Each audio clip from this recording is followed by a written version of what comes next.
नमस्कार दोस्तों, स्वागत है आप सभी का लक्ष्य क्लासेस के नेशनल ऑर्गेनाइजेशन प्रोग्राम में। आज हम बात करेंगे भारत के सर्वोच्च न्यायालय सुप्रीम कोर्ट ऑफ इंडिया की। तो इस चर्चा में हम आगे बढ़ते हुए ये पाते हैं कि भाई भारत का जो सर्वोच्च न्यायालय है ये कॉन्स्टिट्यूशनल बॉडी है, यानी कि संवैधानिक निकाय है जिसका जिक्र संविधान के अनुच्छेद 124 से 147 के मध्य किया गया है। इसके साथ ही अगर हम देखें तो भारत का सर्वोच्च न्यायालय न्यायिक समीक्षा की शक्ति के साथ देश का शीर्ष न्यायालय है और यह भारत के संविधान के तहत न्याय का एक अंतिम न्यायालय है।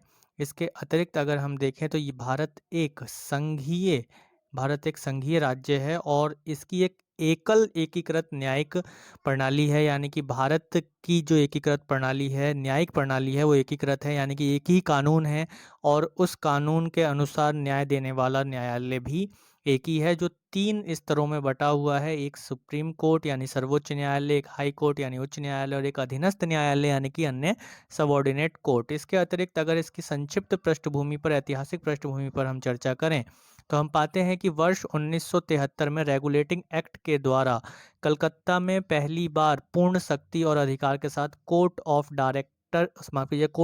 रिकॉर्ड के रूप में सर्वोच्च न्यायाधिकरण की स्थापना की गई थी। इसके अतिरिक्त अगर हम बात करें तो मद्रास एवं बम्बई के में सर्वोच्च न्यायालय जॉर्ज तृतीय द्वारा क्रमशः 1800 और 1823 में स्थापित किए गए थे।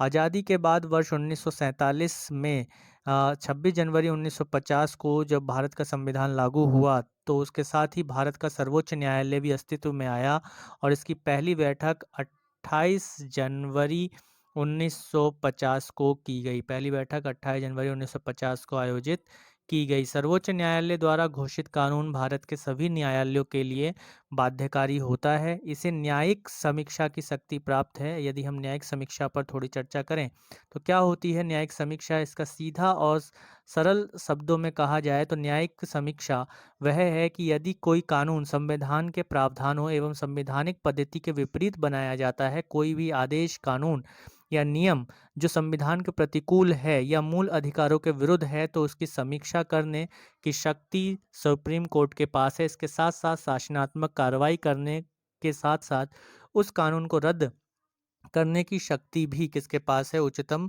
न्यायालय के पास है। इसी के साथ ही आगे बढ़ते हैं तो संवैधानिक प्रावधानों पर चर्चा करें तो संविधान के भाग 5 के तहत सर्वोच्च न्यायालय का प्रावधान किया गया है।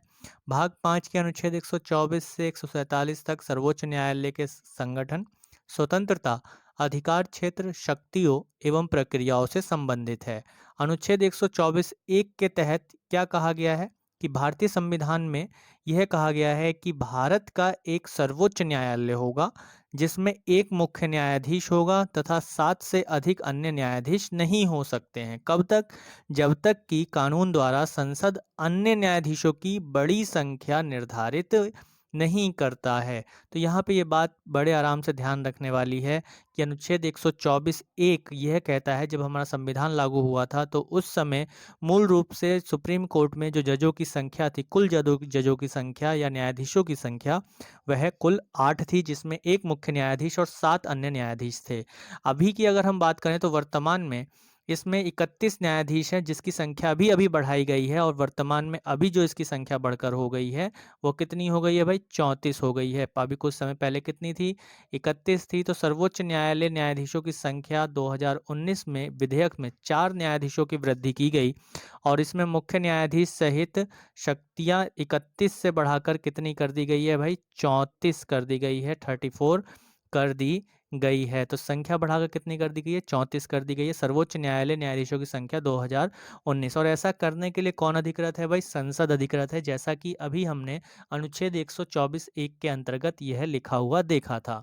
तो आगे बढ़ते हैं और हम देखते हैं कि भाई संसद या सर्वोच्च न्यायालय जो है, सर्वोच्च न्यायालय का स्थान क्या कहता है। तो संविधान दिल्ली को सर्वोच्च न्यायालय का स्थान घोषित करता है। इस बात को ध्यान रखना है, यानी जो हमारा भारत का संविधान है वह दिल्ली को ही सर्वोच्च न्यायालय का स्थान घोषित करता है, लेकिन इसमें परिवर्तन किया जा सकता है इसके स्थान में, और वह परिवर्तन करने के लिए अधिकृत कौन है? भारत का मुख्य न्यायाधीश। ये भारत का मुख्य न्यायाधीश अन्य किसी स्थान अथवा एक से अधिक स्थानों को सर्वोच्च न्यायालय के स्थान के रूप में नियुक्त करने का अधिकार प्रदान करता है संविधान। किसको? भाई भारत के मुख्य न्यायाधीश को। लेकिन भारत का मुख्य न्यायाधीश इसे स्वयं अपने विवेक पर आधारित होकर नहीं कर सकता है, ये इसकी विवेकाधीन शक्ति नहीं है, बल्कि ऐसा करने के लिए सबसे पहले राष्ट्रपति के अनुमोदन की आवश्यकता होगी। यदि राष्ट्रपति जी इस प्रकार का अनुमोदन दे देते हैं, तब इस संबंध में भारत का मुख्य न्यायाधीश निर्णय ले सकता है कि मुख्य न्यायाधीश की जो सर्वोच्च न्यायालय है हमारा, उसका स्थान क्या होगा, क्या दिल्ली ही रहे या कोई और जगह, या फिर दिल्ली के साथ साथ किसी और जगह पर भी सर्वोच्च न्यायालय बनाया जाए। चलिए आगे की ओर बात करते हैं। तो न्यायाधीशों की योग्यताएं क्या होंगी, इस पर अगर हम चर्चा करें तो सर्वोच्च न्यायालय के न्यायाधीशों के रूप में नियुक्त किए जाने के संबंध में एक व्यक्ति में कुछ योग्यताओं को दर्शाया गया है, बताया गया है। जैसे अगर हम बात करें तो उसे भारत का नागरिक होना चाहिए। उसके अतिरिक्त उसे कम से कम 5 वर्षों के लिए किसी उच्च न्यायालय का न्यायाधीश होना चाहिए। जरूरी नहीं है कि एक ही उच्च न्यायालय हो, अलग अलग न्यायालयों जो कि उच्च न्यायालय होने चाहिए अलग अलग राज्यों के, उससे भी काम चल जाता है। अगर ऐसा ना हो तो 10 वर्षों के लिए उच्च न्यायालय में अधिवक्ता के रूप में उसने काम किया हो। अधिवक्ता यानी लॉयर या वकील सामान्य रूप में जाने जाते हैं। इसके अतिरिक्त तीसरा या जो अन्य योग्यता है, चौथी योग्यता है, वो क्या है? उसे राष्ट्रपति के मत में, यानी राष्ट्रपति जी को अगर ऐसा लगता है कि कोई व्यक्ति बहुत ही अच्छा न्यायवादी है या प्रतिष्ठित व्यक्ति है, उसे कानून का अच्छा ज्ञान है, तो राष्ट्रपति जी उसे भी न्यायाधीश के रूप में नियुक्त कर सकते हैं सर्वोच्च न्यायालय के।